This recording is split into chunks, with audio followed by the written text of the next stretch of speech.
Welcome back to Gintama Anime Review. This is episode number 7. Yep. This one I'm reviewing, technically this is the 7th season of the series. It still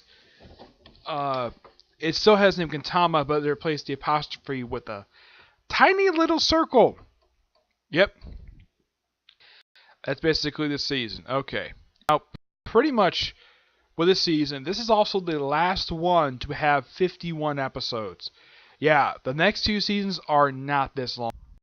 Nope, they are not. I'm also going to talk about the Love Incense OVA. I'll talk about that soon.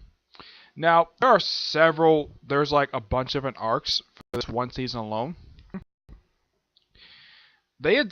For this season, they adapt 1, 2, 3, 4, 5, 6, 7, 8, 9, 10. There's like 11 arcs for this one season alone. The first arc, what they adapt, which is a quick little two-parter, and in the anime it's also two-parter, it's the Frozen Time one. Also, I've got to point this out before I continue. This is the only season of the show that I found that was dubbed. Yeah, for some reason it only dubbed the first season, which is really, really weird. Yeah, I've never seen a show like this where you have an entire, 365 episode series, and only one season is dubbed. Just one. Which I think is a little weird. The only voice I recognize out of this entire dub cast is the one who voices Kagura. This is the same woman who voices Nami from One Piece. Yep. So yeah, with this particular season, with Frozen Time, it's just Gintucky finding a clock ball from these time guardians, and he takes it home. And when he wakes up, when of course the owner of the snack shop, who's also his landlady and also one he's basically sworn to protect, comes to collect his rent plus both his kidneys. So he's like, "I'm awake," and of course he smacks the alarm clock, and time just freezes. And apparently, here's the thing: the only people not affected by this are Gin, Shinpachi, and Kagura. They are the only 3 not affected by this at all, which is a little weird, the fact that they're not. And they spend the whole episode just trying to figure out how to fix it, and eventually come around with battery. Of course, people lost arms, and they even formed this robot thing, and yeah, it was really weird of this two-part to open up the season. Also, they had this where at the start of the first episode, you have Gin just walking out in front of the press conference and says, "I'm sorry for the film." Oh yeah, and also, Sunrise at this point is no longer making this series. Started with this season and the following season. They kept changing studios for some reason. Yeah, all because apparently that the second film did so well financially, they brought back the show for 51 episodes. He says, "Oh yeah, the anime is back." Yep. Oh yeah, this was also its second hiatus that the show had. Second? More like the third. Yeah, it was the third hiatus. This one was also the longest hiatus the series had. This one lasted for 2 years. Yep, 2 years. Though after this one, they do go on another hiatus. This one was only for 9 months. Yep. And of course, they even have Piccolo, which from what I can tell, it's probably Christopher Sabat doing the voice, because it looks like this is a dub cast for Funimation. Yep, this was a fun little two-parter. Eventually, everything went back to normal because of the sound effect. 268. Yamazaki falls in love with Tama, and he is obsessing over her. And heck, okay, this guy falls in love with a robot, a female robot. Yeah, they may begin one other time this season, but yeah, this relationship goes nowhere at all. It's one of the more weirder things that even the manga. This was really weird. 269, which is another standalone episode. As a matter of fact, next 2 are standalone episodes. We have a split. 269 is a split episode. The first half is Toshio. Actually, is Saita. Doesn't like how Toshio basically teaches us, asks Gin to help out. So helps out. Of course, he still has this thing where he keeps having kunai thrown at his head, and of course he gets knocked out. The other half is basically Shinpachi had to hide erotic manga. He was asked to do this by a friend of his. just because his parents are very strict, and he does eventually find a place, and it was so obvious, just put it on the shelf, no one noticed. Yeah, it was a weird little standalone episode. Yep. 270. This one focuses on Sarah Toby, where she has a one-way mirror put into the apartment. Of course, she watches everybody. Apparently, she sees that Shinpachi's got this big, huge thing of chest hair and Kagura's got a tail. Yeah, and also, it later turns out that Oddjob's tricked her, and eventually Gin breaks her glasses. This is also by far like one of a handful of times. This is probably like the third time at this point in the series where Gin breaks her glasses. Though he just does this and does it to one. He breaks one of the lenses. I don't know why in the world he does it, but don't worry. And she does come back later on in the season. After that one, then we have the Patriot Reunion Party. This was a quick little two-parter. Involving something from the past, and this had like three or four people who work with Gin. It's basically Gin, Zora, and the guy who became a space merchant. Yeah, he comes back, and of course they do explain in later episode him and his vice captain actually met, and what species he is. Yep. Yeah, it's about them remembering something from the past. This was a interesting little arc, and the fourth member of the group, he doesn't show up in the episode at all, but his associates do. Yep. After this quick little two-parter, next one involving the lottery. Didn't really care about this one. Next one was there's the 274 was another one of the split episodes. The first one was okay. It's Oddjob's making an advertisement. Yep. Second half is when they show off the 4 new devas, which the 4 in the show originally was Otsuya, the guy who runs around who beats up aliens and is in a loincloth, an old friend of Otsuya's, and the Peacock Princess. These 4 got replaced with Otsuya, got replaced with Shinpachi's older sister, Gin, the guy who was no friend of his, his subordinate, the guy with the guy from the Yakuza, guy got a scar across his face, and the king of the drag queens, top subordinate. They all replaced him, and they were trying to get like mascots, and it was a fun little episode. This episode I was looking forward to, especially since Otia basically, the first time we see the episode, she shows Gin right through a door. It is so funny, and of course the other guy gets arrested for illegally disputing illegal stuff. Then we have the Diviner arc. It's the Dabato arc. Yeah, this is the gender switch one.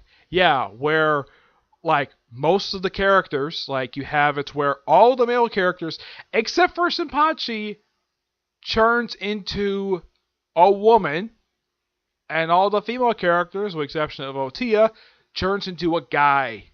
Though Kagura turns into some warrior from some kind of Final Fantasy game.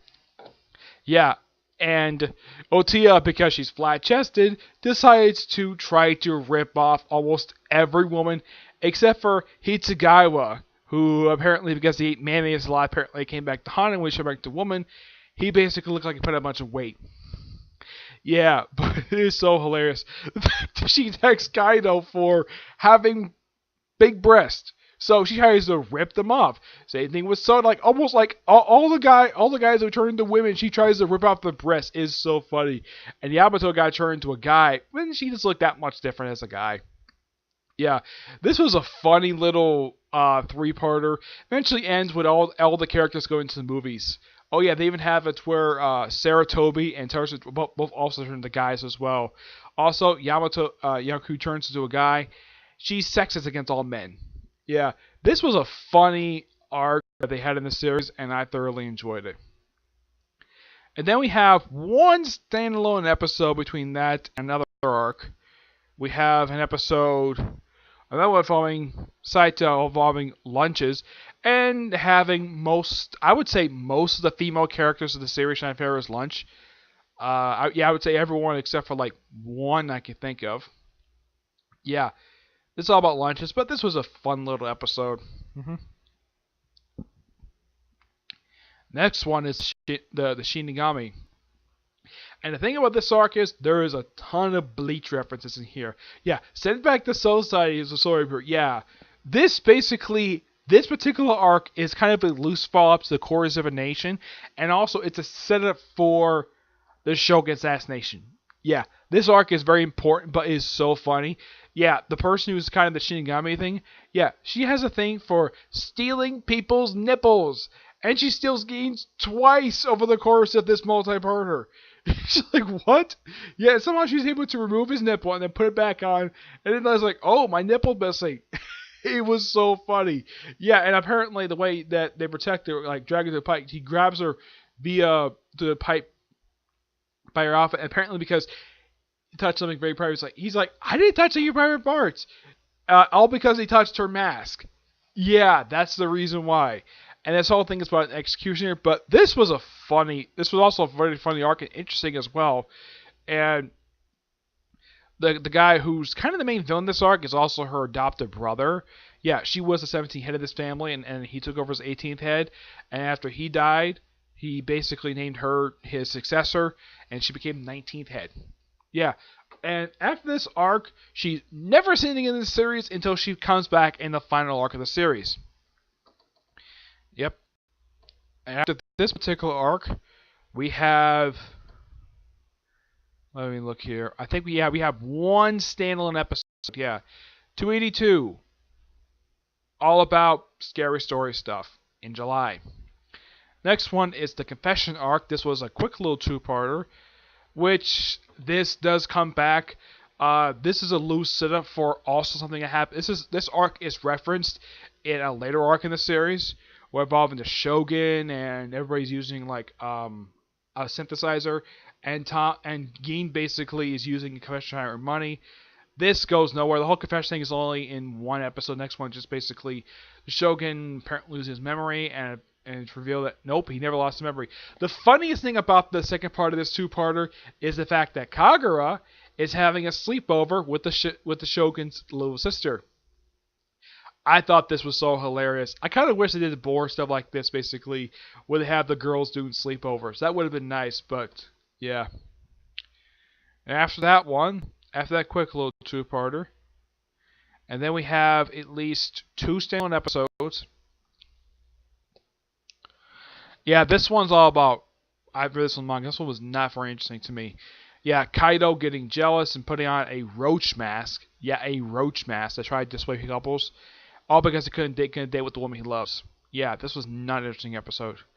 We have 286, basically a split episode. We have all about Saya asking Jazz for the watermelon contest. That was fun. The other one is Sal. Like it seems like almost any time he shows up for a standalone episode. There's like no arcs the guy's involved with. And I think this is the last time he shows up in the season. And then for the next, after that, then we have 3 episodes where we have Hitsugawa and Gin swap bodies for a few episodes. This was hilarious in the fact that we have Gin basically making the Shinzagumi a bunch of bikers, and Hitsugawa making odd jobs of actual armor. Trying to figure out how to reverse this. Excuse me. And all this thing is caused by them getting hit by a truck. Of course, Gin is on the run for spending all their money on horse races. As for Hitsugawa, he was chasing, Katsura, and they get hit by a truck which happened to carry an egg crate, kind of like egg on rice crater, and it eventually developed into swapping personalities. Gin's personality got split in half into the body of a dead cat, and it went through his butt. Yeah, created this weird looking monster. Eventually, Gin and Hitsugawa go back to normal at the end, but ever gets turned to poop. And next episode, this is completely ignored because somehow off screen they completely reversed this. Yeah, it's never revealed exactly what they did after that. And at this one, we have the 2-parter which explains how. What's this guy's name? I forgot this guy's name. It explains Sakamoto, how Sakamoto Masao actually met. Yeah, apparently he actually bought the ships that he has. He bought them from a group of pirates that she was apparently part of, and she stayed on board. It's implied that these two are attracted to each other, but these two have a thing for each other, but it's never revealed upon. And it's also revealed in this two-part that Masao is a Yato. Yeah, she's a Yato. And I'm kind of like, couldn't you tell Kagura that she's a Yato? Yeah. Yeah, and also the main villain of this thing, the recurring gag. This one has a gag. This two-part has a gag of this guy. People frequently throwing up on his disgusting face. You have Shakamoto, who throws him his face twice. You have Masao throws up him, and Geet throws up him too. Is so hilarious. And we never see this guy's face at all because he's always censored.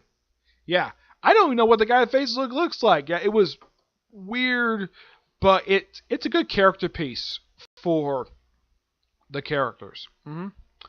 After that, we have at least I think it's a couple, yeah, as far as I could tell, yeah, 2 standalone episodes. One is a shopping trip trying to change Gein's outfit, doesn't really go anywhere. The other one is basically teach people like JoJo. 293 is all about somebody from Kaido's past. And then we have the Afro arc. This was a fun little arc. They introduced the captain of Squad 3 for the group. He's also the head of the Silent Squad. This guy is kind of, in a way, first off, I thought he was kind of the show's version of Kakashi, except he speaks. The only reason he's kind of Kakashi because he wears a mask frequently. But apparently, the reason why he doesn't speak because he's too nervous to speak. So he has Gein to speak lines, him speaking to a microphone, give him lines to speak, and Zoro decides to infiltrate the system to shut him down. This is also by far the only arc where Katsura is actually the main villain. Yep. And then, of course, in the manga, the next one was Love Incest. Love Incest arc was actually an OVA for some reason. I don't know why this was not adapted for the series. Yeah, it was really weird. I don't know, maybe they skipped over this. The Love Incense arc, it's this thing where there's this heart-shaped drug that causes people to fall in love with each other, and Tatsuo basically sees it. She briefly sniffs it, and the smoke comes up, and then we see Gein, who's drunk, decides to go #1 on it, as in try to do his business on it. Yeah, this is the second time he does in the series, try to put out a fire by going #1. Those of you who get that reference, it's basically going to the bathroom going #1. I'm not going to say what it is. It's just kind of disgusting. And apparently Tatsuo falls in love with the guy's groin. Yep. And it's kind of slow. Even at the end of this two-part OVA, it's revealed that she does have feelings for him. That's not affected by it. She really did have feelings for him. And this was kind of hinted at back in the Red Spider arc that she had feelings for Gein. Yep. And it turns out our best friend was actually behind the whole drug thing. And then we have, once everybody gets cured, and apparently Kaido's there, and like everybody falls in love with her. Eventually everybody gets cured via an anti-drug that involves hating their relatives. Yeah, apparently Gein turns to a guy who just hates women, and he kind of do something I rather not discuss. It's kind of out of character for both of them, and it's kind of something that this was completely ignored. And the only reason why she did this was because of a guy who made a promise to her, who was a promising carpenter, who actually, because he promised her, be able to her again, cost her his career and a possible marriage proposal. Yep. And there's that. After that particular arc and Love Potion, then it is the feigned illness arc, where Kagura fakes being ill after having a heat stroke. Eventually, there's a brief funeral, and then it turns out, yeah, she was faking all along. Eventually, gets sent to a crematorium. But, yeah, they're fine by the next arc. And, of course, this is, of course, when Saya first meets Soto for the first time. Yeah, I would not be surprised if Soto developed a loser trap. I wouldn't be surprised if Saya fell in love with Soto. Or something like that, yeah. After that two-parter, then we have 2 straight standalone episodes right after that. And both of them are split episodes. One involving let's see. Yeah, it actually involves the same character, evolving his manga. And he basically gets fallen in love with Nurse and stuff like that. The second half of the episode gets editor, and Ging gets assistants for him. One of whom happens to be characters not been seen since I think an episode back in season 1. They bring back the underwear thief. Like, I was so surprised they brought this character back, because last I saw, I thought he died, and oh, he's alive, and they bring back 3 other guys who apparently have a thing for stealing panties. Like, one guy apparently inks panties, the other one just slices them, which is really weird. Yeah, they help him out, and they eventually do get the thing on time. But last 2 pages, they couldn't see the main heroine. Yeah. But this was a fun... I actually kind of like episodes like this where they have, characters become manga artists. They do the same thing in JoJo's Bizarre Adventures. The following one is a split episode, which is the last one they do. One of two they do for two more they do for the season. This one is basically the sword maker Tatsuro. Yeah, she comes back after the 4 Davis arc. Yeah, first time in a while. Yeah, she go look for a rare mineral. She doesn't find it. And eventually a bunch of other people show up and they break swords. Yeah, it was an interesting little thing. The other half of the episode is all about Tama and about a cigarette machine. Yeah, it was an okay episode, but the best thing about this one was Tama. And then we have the final 2 arcs to close up the season. First, we have the Shogun Assassination arc, which covers episodes 300 to 307. Yeah, an 8-parter, which is really good. And this is also a follow-up not on the Shinzagumi, but also a confessional arc and also the Quarters of Nation. Yeah, it's a follow-up to it loosely follows what happened to 2 arcs.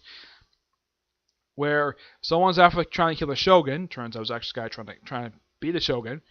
And we also get to see the Shogun's past, especially with the Amiwawa, who actually come back together to face up against Group Rebels. And also, this is the arc that brings back Kagura's idiot brother for the first time since the 4 Davis arc.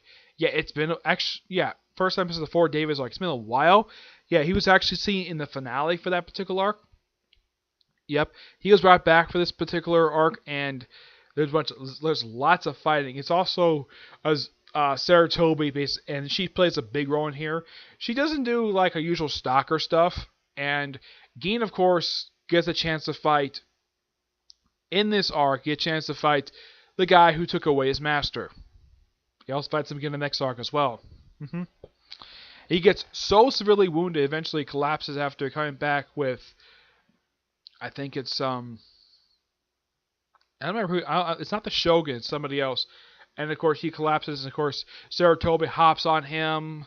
And of course when he's in bed later, she apparently is revealed to be in his bed already. Apparently keeping him warm. He didn't even know she was even there until it was everybody's there. And of course Shogun goes off. And of course the guy who was Shogun in waiting, who got attacked by Kagura's brother. Yeah, he's ticked up. He's I'm the Shogun now. I'm the Shogun now. Oh, be quiet. I'm the Shogun too, you idiot.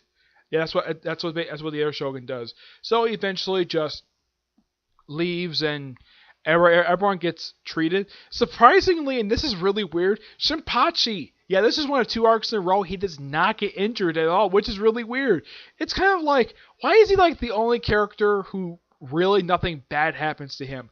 I mean, take a look at, let's say, the recruit arc. The only thing changed him was basically the color of his glasses. That was it. Kind of the same thing with Recruit Palace. Was he turned old like everybody else? No, it's kind of he's immune to almost everything that happens in the series, which is really weird. Though he does get injured, I think, in the following arc as well. But yeah, it's really weird when it comes to Sapachi. Yeah, he's immune from getting damaged or having anything bad happen to him. He comes out of these 2 arcs perfectly fine. Maybe a few scrapes, but he's not stabbed. Anything. I mean, Kentucky is probably the one who gets severely injured. Excuse me. But the Shogun Assassination arc is where the series starts to get darker.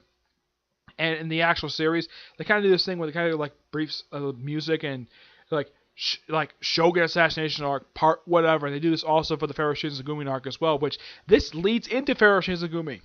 Believe it or not. Yeah. And Pharaoh Shinzagumi, wow, this was so good. It's also about Nebu, and also reveals her backstory in this one. Yeah, and this is also the 4th arc. This is the 3rd arc she's appeared in. Though she did appear in a cameo in the previous arc, But yeah, she comes back in this one. First, as his quarters of a nation, she kind of becomes a loose antagonist, but eventually she does change sides. And also, this arc is noteworthy for introducing the main villain of the series. Yep, in the third to last arc of the series, we get a chance to see the main villain. Though the other guy was the main villain for a while. And it's this guy. Let's see if I can find his name here. I think his name is Udo, I think his name is. Osro, yeah, Osro. Yeah, and he has the face of Gintaki's late master. Yeah, eventually they reveal pretty much kind of like how they did in the manga, where and Gin is the one who knocks off his mask to have his face. He's like so shocked to see his master, and apparently Nebu, and he's even surprised to see a Yato. This is also the first thing I ever thought remember the Yato. When he fought Kagura. He also got a chance to fight Soda, which I was actually quite surprised at how much of a good. I'm surprised he didn't give me say anything about how good of a fighter Soda was, despite him being severely injured. Yeah, the guy's bleeding all over the place. And Gin, wow, it's like almost every arc he gets injured. Like, it involves any action he does. Eventually, he gets away. The director of the Mizugumi actually dies in this arc. Yeah, he actually dies by sacrificing himself to save his half-brother and his top subordinate. Yep. Yeah, and his brother comes back in this arc. It's also the only arc I could think of where this guy, one of the two arcs I could think of where this guy is actually dubbed. And the last time this guy showed up was back during the Thorny arc. Now, it's been a while, but it's always great. It's great to see this guy. He's a fantastic character. And eventually they kind of have the Shinzagumi leave Edo, and apparently also in this arc at the start of it, the Shogun acts like a complete dick to people. Like, he goes to where Oseo works, these ladies being very nice as him, despite being a very evil man, and how rude he is. So he gets served drinks, apparently doesn't like it, and he smashes it, like cleans up, and he just takes his sword out and slices the two women in the back. Not stab them, but like slice in the back. And Osea doesn't like this at all. She basically stands up to him, and then he gets something really bad happen to him. Gin punches him in the face, and his punch throws him halfway across the room. Yes, I'm not kidding about this. His punch does do that. He gets briefly arrested, and Katsu breaks him out. Then Katsu himself gets arrested just to get out Kaido and the former police commissioner, who also got arrested because of the failure of protecting the Shogun. And he died not by being stabbed, by being poisoned by one of his friends. Yeah, who stabbed in the back. Who basically turned against him because he didn't think it was that good.